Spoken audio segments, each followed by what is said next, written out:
Hello friends, welcome to FSC channel. दोस्तों, FSC channel में आपका स्वागत करता हूं। और दोस्तों, ये मॉक टेस्ट लेकर आया हूं हिंदी के लिए। जैसा कि दरोगा और लेखपाल के एग्ज़ाम्स के लिए, एसआई के लिए जो भी एग्ज़ाम्स आने वाले हैं अधीनस्थ सेवा चयन आयोग के अंतर्गत, उनके लिए सारे यूज़फुल ये सारे प्रश्न होंगे। तो जो भी स्टूडेंट हिंदी की तैयारी के लिए विशेष रूप से अपना ध्यान दे रहे हैं, वो लोग इस टेस्ट को ज़रूर दें। और टोटल 25 क्वेश्चन मिलेंगे आपको लगभग 15 मिनट के अंतर्गत। और दोस्तों, जितने भी एग्ज़ाम्स होते हैं और यदि हिंदी का सिलेबस रहता है तो उन सारे एग्ज़ाम्स में ये टेस्ट बहुत ही यूज़फुल होंगे। तो बिना देर किए चलिए हम लोग शुरू करते हैं आज की टेस्ट सीरीज। आज का ये पहला पार्ट है। आज का पहला क्वेश्चन है दोस्तों, त वर्ग का उच्चारण स्थान है। ऑप्शन ए मूर्धा, बी दंत, सी ओष्ठ या डी कंठ। तो त वर्ग का जो उच्चारण स्थान होता है वो किसके अंतर्गत आता है? राइट आंसर आप बताइए। तो दोस्तों, इसका जो राइट आंसर होगा ऑप्शन नंबर बी, दंत होगा। त वर्ग दंत के स्थान पे आता है। तो त वर्ग में जो भी त, थ, द, ध आते हैं, ये दंत से आवाज निकलते हैं, इनका उच्चारण दंत से होता है। प्रश्न नंबर दूसरा है, प वर्ग का उच्चारण स्थान है। ऑप्शन ए दंत, बी कंठ, सी ओष्ठ या डी मूर्धा। तो प वर्ग का उच्चारण स्थान जो है आपका ओष्ठ हो जाएगा। ऑप्शन नंबर सी इसका राइट आंसर हो जाएगा। प्रश्न नंबर तीसरा है, च वर्ग का उच्चारण स्थान है। ऑप्शन ए तालु, बी ओष्ठ, सी कंठ या डी इनमें से कोई नहीं। तो दोस्तों, इसका जो राइट आंसर होगा वो होगा तालु से। प्रश्न नंबर चौथा है, वर्णों के समूह को क्या कहते हैं? ऑप्शन ए समूह शब्द, बी संयुक्त शब्द, सी वर्णमाला, डी इनमें से कोई नहीं। तो दोस्तों, वर्णों के समूह को वर्णमाला कहते हैं। राइट आंसर हो जाएगा आपका ऑप्शन नंबर सी। प्रश्न नंबर पांचवा है, छ, त्र और ज्ञ ये तीनों कौन सा व्यंजन है? ऑप्शन ए संयुक्त व्यंजन, बी ऊष्म व्यंजन, सी त वर्गीय व्यंजन या डी इनमें से कोई नहीं। तो दोस्तों, इसका जो राइट आंसर होगा वो होगा ऑप्शन नंबर ए, संयुक्त व्यंजन। प्रश्न नंबर छठवां है, पुस्तक कौन सा शब्द है? ऑप्शन ए तद्भव, बी तत्सम, सी देशज या डी विदेशज। तो तत्सम तद्भव यदि आपने पढ़ा होगा तो बड़े आसानी से इसका आंसर बता सकते हैं। राइट आंसर इसका हो जाएगा ऑप्शन नंबर बी, तत्सम। प्रश्न नंबर 7 है, आग कौन सा शब्द है? ऑप्शन ए तत्सम, बी तद्भव, सी देशज या डी विदेशज। तो राइट आंसर हो जाएगा आपका ऑप्शन नंबर बी, तद्भव। और यदि आपसे तत्सम पूछे तो आग का अग्नि हो जाता है और वो तत्सम हो जाएगा। और तत्सम वही जो संस्कृत के समान होते हैं, और तद्भव जो आपका हिंदी के रूप में परिवर्तित ऐसा रूप जो समझ लीजिए बिगड़ा हुआ रूप होता है और संस्कृत के समान न होता है। और बोलचाल की भाषा में हम लोग उसे बिगड़ा हुआ रूप भी बोलते हैं। प्रश्न नंबर 8वां है, पृथ्वी कौन सा शब्द है? तत्सम है, तद्भव है, देशज है या इनमें से कोई नहीं।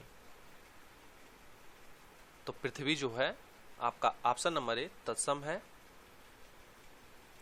और इसका यदि आपसे तद्भव पूछेगा तो आपका ये जो पृथ्वी है इसकी जगह पृथ्वी हो जाएगा। र जो रहता है प्रमोद वाला, उसमें पृथ्वी हो जाता है। प्रश्न नंबर 9 है, टेबुल कौन सा शब्द है? ऑप्शन ए देशज, बी तद्भव, सी विदेशज या डी इनमें से कोई नहीं। तो जो भी ऐसे शब्द जिनकी उत्पत्ति यहाँ पे अपने देश में न होके कहीं और से आई हुई हो, उन्हें हम लोग विदेशी शब्द बोलते हैं। जैसे लालटेन हुआ, टेबल हुआ, फैन हुआ, स्टेशन हुआ। तो इसका राइट आंसर आपका हो जाएगा ऑप्शन नंबर सी, विदेशज। प्रश्न नंबर 10वां है, नाक कौन सा शब्द है? ऑप्शन ए यौगिक, बी रूढ़, सी योगरूढ़ या डी इनमें से कोई नहीं। तो नाक जो है वो रूढ़ शब्द है। अब रूढ़ शब्द की बात करें तो देखिए, जो शब्द रूढ़ियों से या परंपरा से प्रयोग होते होते किसी वस्तु विशेष के लिए निश्चित हो गए हैं और इनके खंडों का कोई अर्थ नहीं निकलता, रूढ़ शब्द कहलाते हैं, जैसे कमल, कमीज, लोटा, पगड़ी आदि। और यौगिक शब्द आपको पता होगा कि जो योग से बने होंगे शब्द उन्हें यौगिक शब्द कहेंगे, जैसे पुस्तकालय, पुस्तक धनालय, विद्यालय, विद्याधनालय, जैसे रसोई घर, ये सारे शब्द यौगिक शब्द कहलाएंगे। आइए आगे बढ़ते हैं। प्रश्न नंबर 11 है, फूल कौन सा संज्ञा है? ऑप्शन ए समूहवाचक, बी जातिवाचक, सी व्यक्तिवाचक या डी भाववाचक। तो फूल जो है आपका जातिवाचक संज्ञा है, ये जाति का विशेष रूप से अर्थ देता है, और संज्ञा में जैसे कि समूहवाचक रहेगा तो समूह को दर्शाएगा, और जाति जो होगा और व्यक्ति होगा जो स्पेशली नाम को दर्शाएगा, जैसे कि गोरखपुर हुआ या फिर राम हुआ, तो ये व्यक्तिवाचक हो जाएगा। तो इस वजह से फूल जो है अब किसी निश्चित फूल का नाम नहीं ले रहा है, इस वजह से पूरे फूल समूहों का, पूरे वर्ग का ये विशेषता बता रहा है, इसलिए जातिवाचक हो जाएगा। तो आप इस कन्फ्यूज़न को दूर कर लीजिएगा अच्छे से। प्रश्न नंबर 12 है, ईमानदारी कौन सा संज्ञा है? ऑप्शन ए व्यक्तिवाचक, बी भाववाचक, सी समूहवाचक या डी इनमें से कोई नहीं। तो जिसमें भाव प्रदर्शित हो, जैसे ईमानदारी हुआ, बेईमानी हुआ, ये सारी चीज़ें भाववाचक संज्ञा के अंतर्गत आ जाएंगे, और इसका राइट आंसर भी आपका ऑप्शन नंबर बी हो जाएगा। प्रश्न नंबर 13 है, लंबोदर कौन सा शब्द है? ऑप्शन ए रूढ़, बी यौगिक, सी योगरूढ़ या डी ये सभी। तो योगरूढ़ होगा इसका right answer, option number C लंबोदर, यानी कि लंबा है उधर जिसका, यानी कि तीसरे शब्द को बताता है। तो लंबोदर से हमें गणेश जी के नाम का तात्पर्य मिलता है, और ये ऐसे शब्दों को हम लोग योगरूढ़ शब्द बोलते हैं। प्रश्न नंबर 14 है, सोना कौन सा संज्ञा है? ऑप्शन ए भाववाचक, बी समूहवाचक, सी द्रव्यवाचक या डी इनमें से कोई नहीं। तो जितने भी धातु होंगे ये सारे द्रव्यवाचक में आएंगे, सोना, चांदी, हीरे, मोती, ये सब ऑप्शन नंबर सी हो जाएगा द्रव्यवाचक संज्ञा। प्रश्न नंबर 15 है, मैं कौन सा पुरुष है? ऑप्शन ए उत्तम पुरुष, बी मध्यम पुरुष, सी अन्य पुरुष या डी इनमें से कोई नहीं। तो दोस्तों इसका जो राइट आंसर होगा वो होगा ऑप्शन नंबर ए उत्तम पुरुष। प्रश्न नंबर 16 है, आप कौन सा सर्वनाम है? ऑप्शन ए निश्चयवाचक, बी अनिश्चयवाचक, सी निजवाचक या डी इनमें से कोई नहीं। तो सर्वनाम चैप्टर से है ये, यदि आप सर्वनाम चैप्टर पढ़े होंगे तो उसमें निश्चयवाचक, अनिश्चयवाचक, निजवाचक ये सारी चीज़ें क्लियर हो जाएंगे। यदि आपने नहीं देखा होगा तो इस चैप्टर को अच्छे से पढ़ लेंगे। राइट आंसर हो जाएगा आपका निश्चयवाचक। प्रश्न नंबर 17 है, पुष्प कौन सा शब्द है? ऑप्शन ए तत्सम, बी तद्भव, सी देशज या डी विदेशज। तो पुष्प जो है तत्सम शब्द है, राइट आंसर आपका हो जाएगा तत्सम। और दोस्तों ये आप लोग ध्यान दीजिएगा कि जितने संस्कृत वर्ड हैं संस्कृत में रहेंगे तो लगभग वो तत्सम इस शब्द होते हैं। बहुत ही कम ही ऐसे कंडीशन है जो कन्फ्यूज़न क्रिएट करता है, और हिंदी में जैसे वर्ड आपको मिल जाए तो आपको उसमें तद्भव टिक कर देना है, तद्भव ही होंगे वे सब। प्रश्न नंबर 18 है, ख्याल कौन सा शब्द है? ऑप्शन ए देशज, बी विदेशज, सी तद्भव या डी इनमें से कोई नहीं। तो राइट आंसर इसका हो जाएगा ऑप्शन नंबर बी विदेशज। दोस्तों आपसे हम्बल रिक्वेस्ट है, यदि आप चैनल पे पहली बार आए हो तो चैनल को सब्सक्राइब कर लीजिएगा और बेल आइकन को हिट कर लेंगे, जिससे आपको सारी अपडेट इस चैनल के माध्यम से मिलती रहेंगी।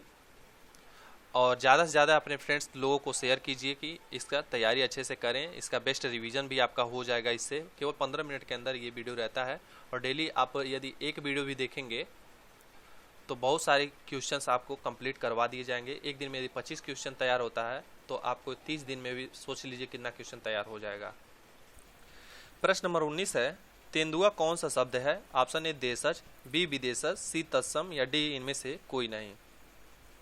तो तेंदुआ शब्द जो है वो आपका देशज शब्द होगा। राइट आंसर आपका ऑप्शन नंबर ए हो जाएगा। प्रश्न नंबर 20 है, गोल विशेषण है। ऑप्शन ए सार्वनामिक विशेषण, बी परिमाणवाचक विशेषण, सी गुणवाचक विशेषण या डी इनमें से कोई नहीं। तो राइट आंसर हो जाएगा आपका गुणवाचक, ये गुण बता रहा है। आपका ऑप्शन नंबर सी हो जाएगा। गोल हुआ, लंबा हुआ, चौड़ा हुआ, तो ये क्या है, उसका गुण बता रहा है। तो इस तरह से आपका ये विशेषण चैप्टर से क्वेश्चन है। प्रश्न नंबर 21 है, कोई विशेषण है। ऑप्शन ए परिमाणवाचक विशेषण, बी सार्वनामिक विशेषण, सी गुणवाचक विशेषण या डी इनमें से कोई नहीं। तो राइट आंसर हो जाएगा आपका ऑप्शन नंबर बी सार्वनामिक विशेषण। कोई विशेषण जो है सार्वनामिक विशेषण है, इसको आप अच्छे तरह से लर्न कीजिएगा क्योंकि हमेशा ये एग्जाम में पूछ देता है, मोस्ट इंपॉर्टेंट ये है। प्रश्न नंबर 22 है, तुम जा रहे हो ये कौन सा काल है। ऑप्शन ए वर्तमान काल, बी भूतकाल, सी भविष्यत काल या डी इनमें से कोई नहीं। तुम जा रहे हो, तुम कर रहे हो, तो ये आपका वर्तमान काल के अंतर्गत आएगा। राइट आंसर हो जाएगा ऑप्शन नंबर ए।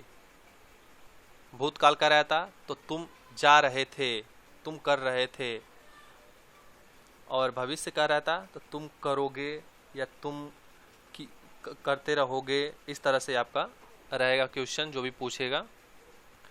प्रश्न नंबर 23 है, नाक कौन सा लिंग है। ऑप्शन ए पुल्लिंग है, बी स्त्रीलिंग है, सी ए और बी दोनों या डी इनमें से कोई नहीं।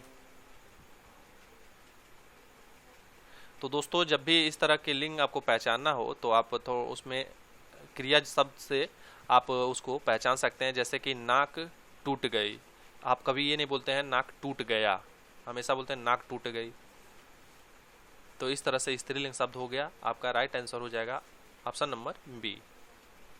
प्रश्न नंबर 24 पूछ रहा है, समास कितने प्रकार के होते हैं। ऑप्शन ए 2, बी 4, सी 6 या डी 8।